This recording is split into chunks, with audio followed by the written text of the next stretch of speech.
Yesterday we finally got this thing driving properly and could take it for a spin here in my neighborhood. And what are we gonna do now? We're gonna drive it out of here and do something else. I would like to keep working on this. We could improve stuff around the drivability. We could buy new brakes and fix that, and obviously start looking at the rust. But I feel I have other projects that need some time and attention, especially my 75 Chevelle, which I put a bolt in the bolt head in the piston. So the plan right now is we're gonna drive this out of here and work on that instead. So the only thing we have to do on this thing is we have to put some antifreeze in it so that we don't ruin the engine that we finally have in this thing and that is running good.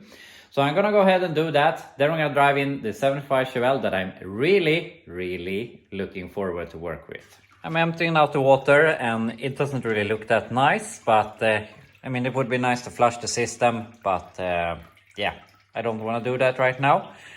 So I'm just gonna fill this up with some premix antifreeze. So hopefully it doesn't freeze, and then we'll drive this out here. We have it full of antifreeze, so now I hope it won't freeze, but it doesn't usually get super cold where I live. I can't tell you what it is in Fahrenheit, but when we have a -20 here in Stockholm where I live, that's very rare.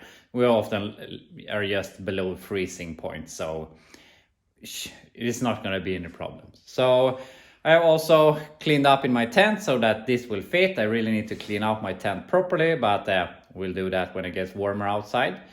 So yeah, now I'm gonna drive this out, take this, or before we take the other Chevelle in, we're gonna do some proper cleaning in here. But then we can take that in and see how much damage I made to the cylinder.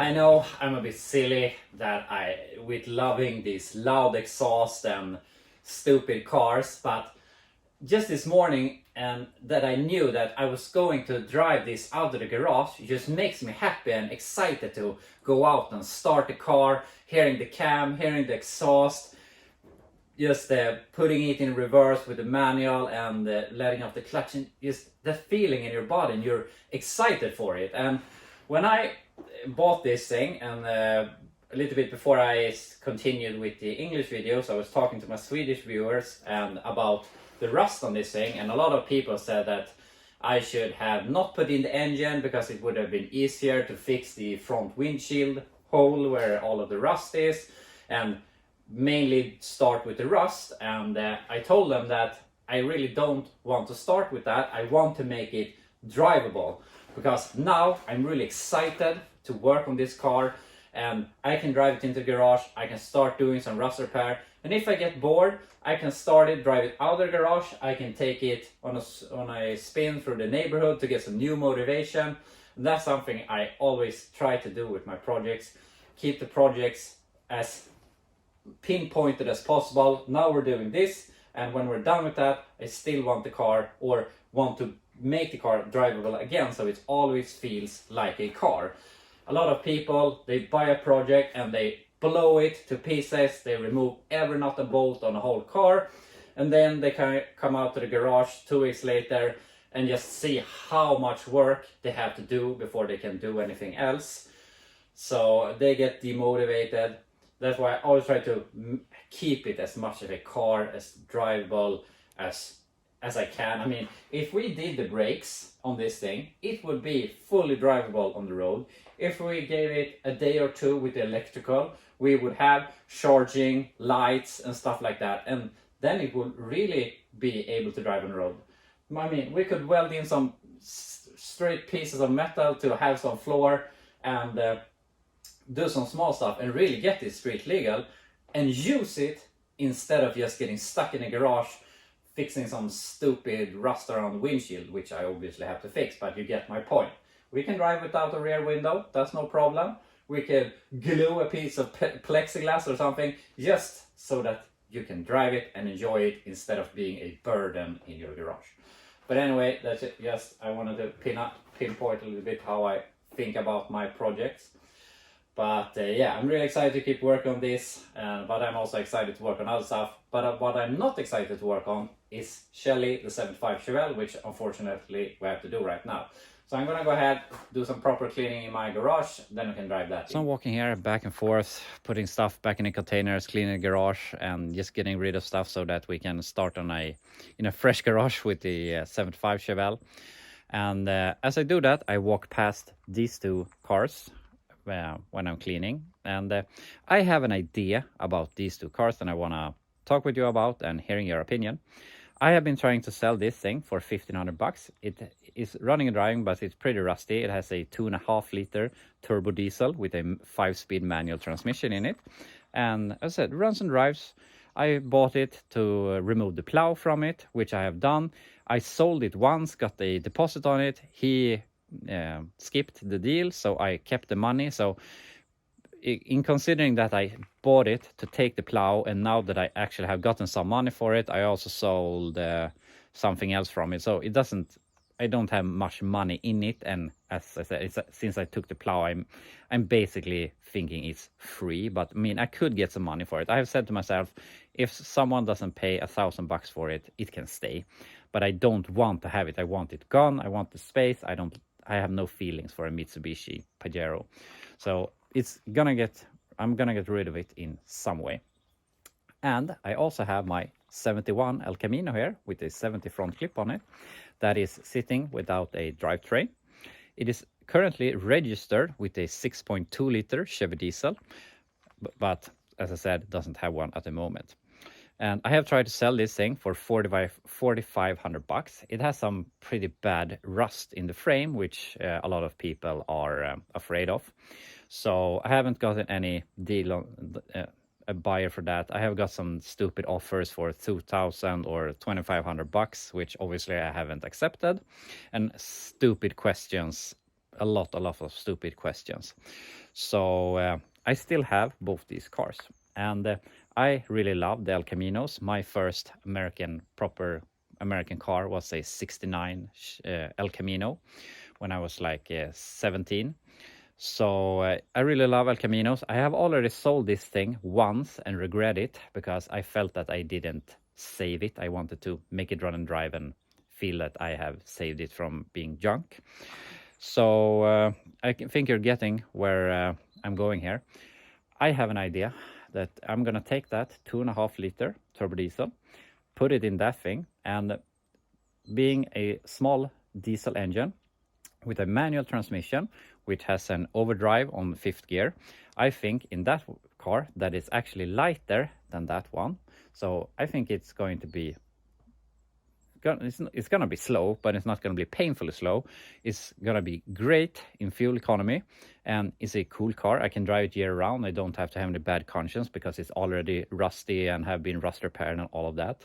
So, and it has a bed. I can take that, go and pick up engines and parts and stuff, and don't have to pay so much in fuel costs. So that is my idea right now. So the two things I'm considering here is either we do this project, it will be a fun project, and I mean, I can always rip out that engine again and put in a Chevy small block and whatever, but I have so many cars with V8s, I want something else, and this thing sounds really cool, so I like it. So should I do this project, or should I just sell these, dump the prices so that I get rid of them, clean my brain and work on the stuff that I have left? So that's what I'm considering right now, what I should do. I really don't need, I mean, it would be good to have the money, but I don't need it like that. So they could just sit also, but I don't have cars sitting that I don't have a plan for. Either way, I have a plan, I'm gonna do it, or I'm getting rid of them. So what do you think? Should we do a 2.5 liter turbo diesel El Camino with a 5-speed? Or should I get rid of them and focus on everything else? So please tell me in the comments what you think about that. But now I really need to keep on cleaning the garage so we can start on a 75 Chevelle. Why do I do this to myself? Why don't I do a continuously cleaning while I'm working, putting stuff back so I don't have this huge mess when I'm done with something? But after a lot of cleaning, the garage is clean, and I can even see my workbench, which unfortunately I always get slammed with stuff. So yeah. Now we're gonna drive in Shell into the garage. I'm not gonna push it in or anything. If it can, it starts, it will probably drive in here even though it sounds really bad. And we can pull the head and see the carnage.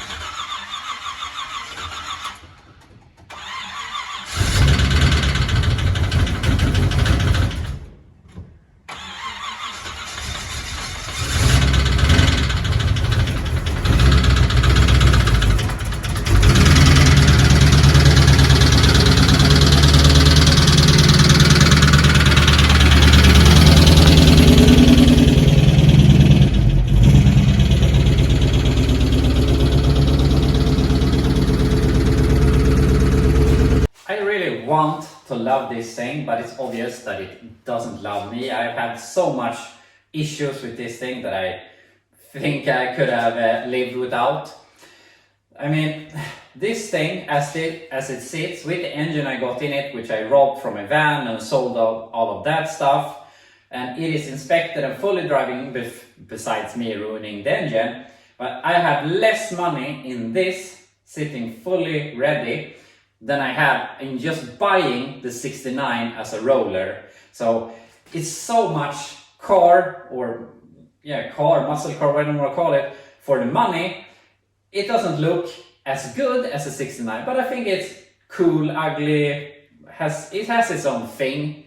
So I really like it, but it feels like it wants to come to a new owner. So we'll see what happens here. My plan right now is we're gonna try and fix the engine with the engine still in the car, which hopefully won't be a problem if it's only the head that is bad. I know that the bolt head is sitting stuck in the piston, but hopefully we can just remove that and the piston will be good enough to keep on driving. And we can fix the head, which will probably need a new valve and maybe fix the valve seat. So we can put this together and I can drive it for a while, see that it works, and then I'm gonna try and sell it. I'm not really sure what I'm gonna ask for it, but if it gets sold, it gets sold. But if the engine needs to come out of the car to be fixed, it is not going back in. I have a 305 lined up that I can put in this thing, make it running and driving, and sell it. So we'll see. It is going to go up for sale, but we'll see if it gets sold. But I really love it, but it doesn't love me. So unfortunately, that's how life is sometimes. But anyway, I'm gonna let it dry for a little bit. I'm gonna go for a walk with the dog, and I will be back when it has hopefully warmed up a little bit. We're back. So what's the plan? My plan right now is I'm just gonna remove the head and fix the problem and slap it back together. I had some stupid idea that I was going to pull both heads, maybe do some porting to them, but then I was like, no, just do smallest amount of work as possible. So we're just gonna remove the head. Hopefully, probably we can fix the head, and hopefully we don't have to pull the engine because of a piston is broken. So we'll see. But I'm just gonna lift the intake, loosen the header, pull the head, and do as little as possible. Maybe we can we have to remove the alternator, but it's just bolts. Unfortunately, they have put on this stupid bolts that will be a bit hard to remove over here, but I think we can manage.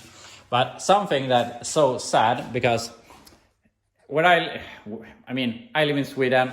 Most of Sweden gets some amount of snow every year. Of course, we have more snow in the north than in the south. I live in the more southern part of Sweden, but we have so much salt on our roads, so everything rusts. And I put this engine in, it's probably close to 2 months ago now, but I haven't driven it much, but I have driven it in the snow. It has studded tires on it. But the little amount I have driven, these bolts, I put them in 2 months ago, and I put in new spark plugs, and both the spark plugs and the bolts are already rusty. So it's so sad to have nice things in Sweden, because everything gets ruined. You can see the carb is having some oxidation. So yeah, it really sucks. But anyway, now I have to keep on working here, because I want that head off before the end of the day. So gotta keep working.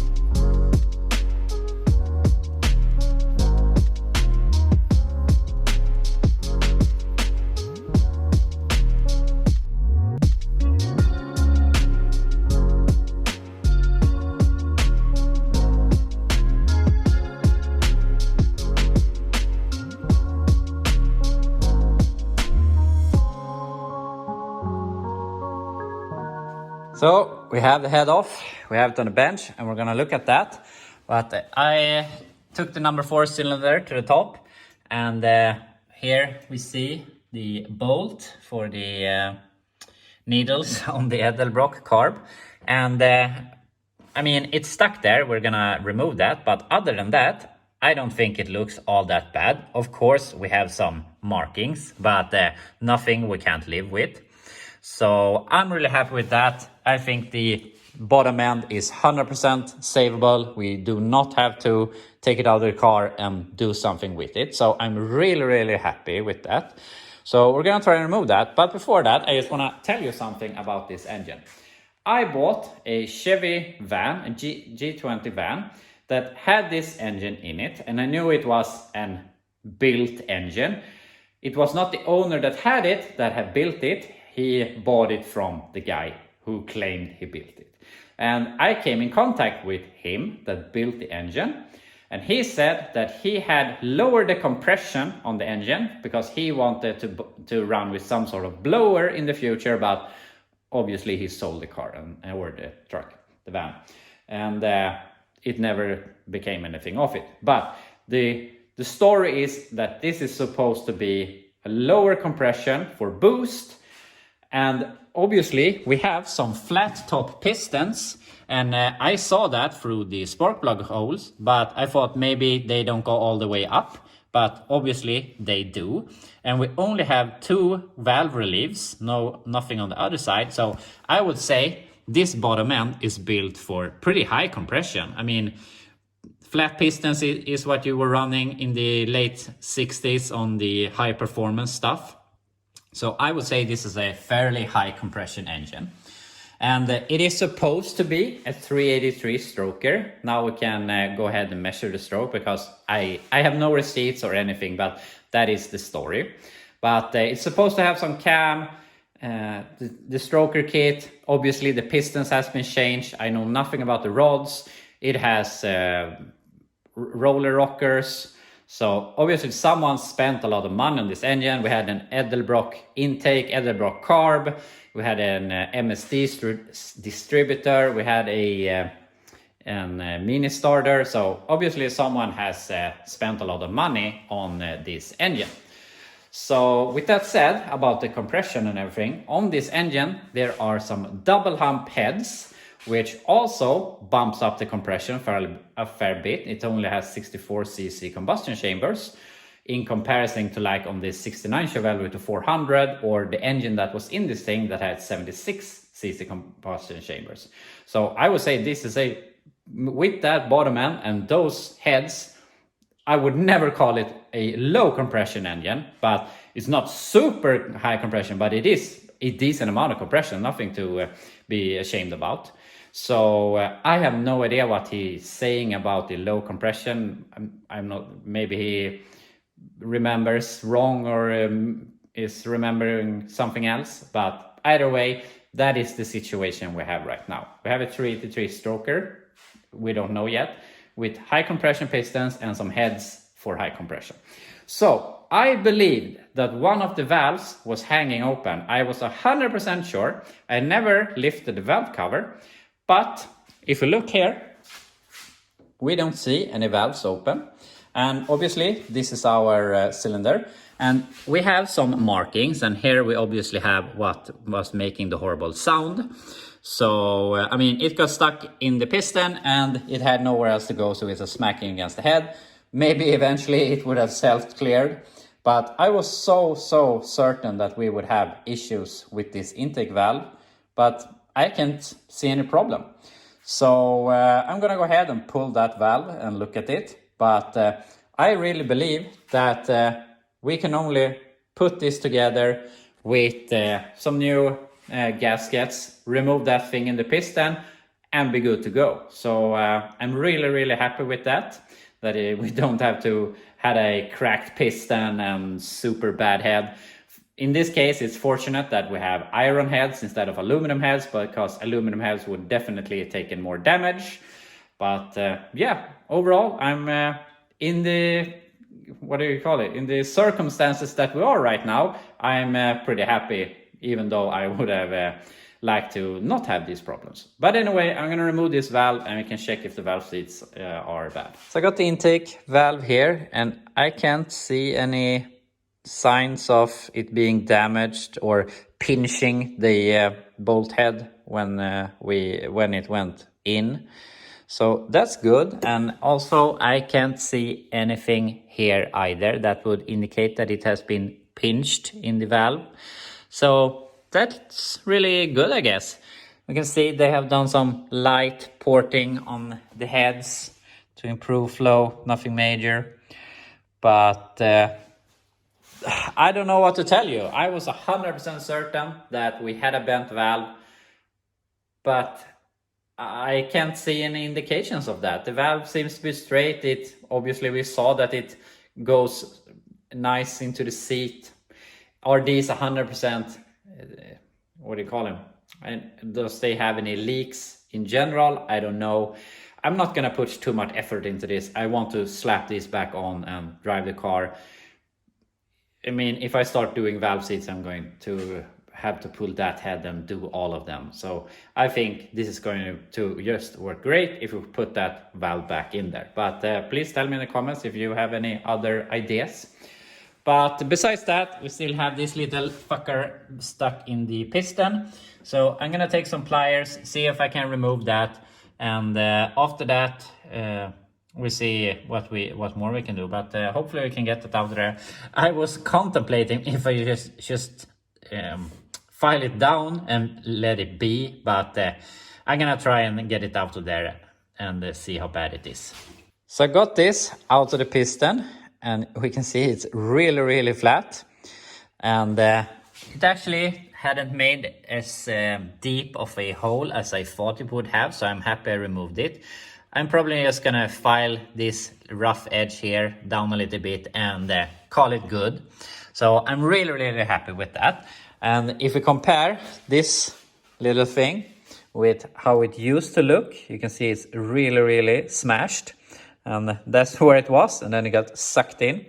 And actually, I mean, it's a very good sign that this is so smashed, because as more as this got smashed, the less of an area it was displacing and hurting the head and the piston.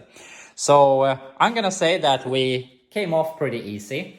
And even though it's not how I would have liked this to go, I'm happy to learn more about the engine, learn that it isn't a low compression engine as I thought. I don't know what he was talking about, but I really believe that what is holding this engine back is, I think it got a pretty weak cam in it. So I'm tempted to order a cam and put in it. I mean, we're here, we have the intake off, but I'm gonna hold myself there. But we know we have a good bottom end. We know we have a pretty decent set of heads, about the best original GM heads you could get. So yeah, we know we have some good stuff. And speaking of good stuff, I want to do one more thing here. I'm gonna go ahead and get one of the pistons down to the bottom turning point, and we're gonna measure the stroke and see if we can confirm that this really is a 383 and not a 350. And that's also something good to learn about the engine. So I'm gonna go ahead, put one piston in the bottom and measure and see what we get. So I've been doing some measuring here, and I'm gonna show you. And before I show you, I just wanna say that I'm not sure that this is how you can measure stroke, but I believe it is. I mean, if I measure where the piston is turning in its lowest position and I measure up to the deck height, I mean, that is the stroke of the piston. And I can see why that would be wrong, but if I'm wrong, you are feel free to tell me that.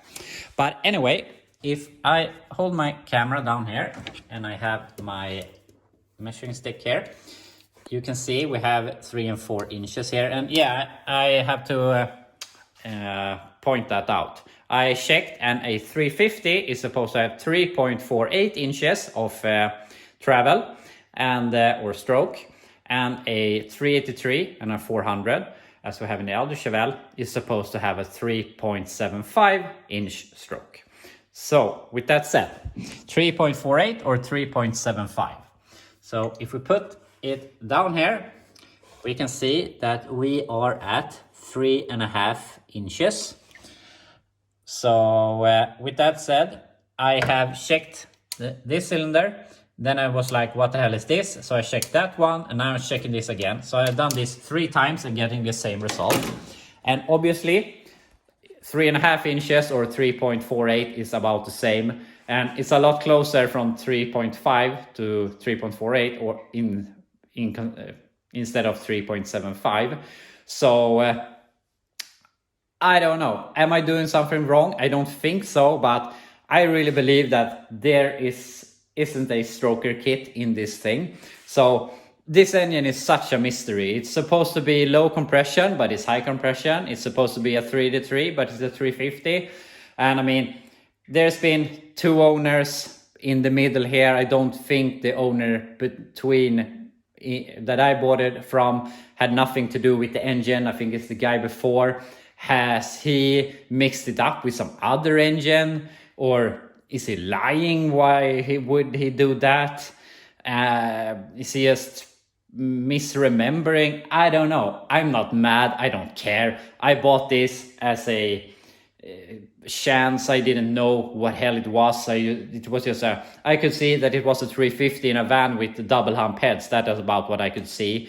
But it also had a built transmission. It had a bunch of good stuff. So it was definitely worth the money either way. It's just strange that they claim it's a 383 and the compression thing and all that, but doesn't matter. We have a good engine that we can work on. It has never given the performance I think that it should have, but maybe we can figure that out. I have only had a 600 Edelbrock on this thing, and we put on that 750 when the bolt broke.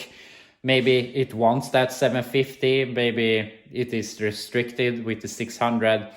Maybe we have to do more tweaking with the distributor. Something that maybe is the cam put in wrong. I don't think so, but I really think it needs more cam, at least sound-wise it needs that.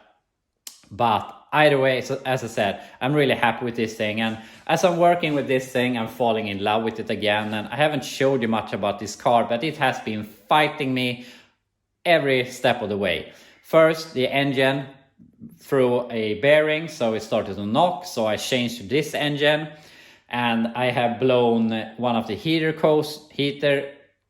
core hoses, and before that I had to change the heater core because that broke. And what is it? It has been so much small stuff with this thing that also we have broken the rear axle, which we have to fix, that I'm always forgetting. So even though we get the engine up and running, we still have to look over the rear axle.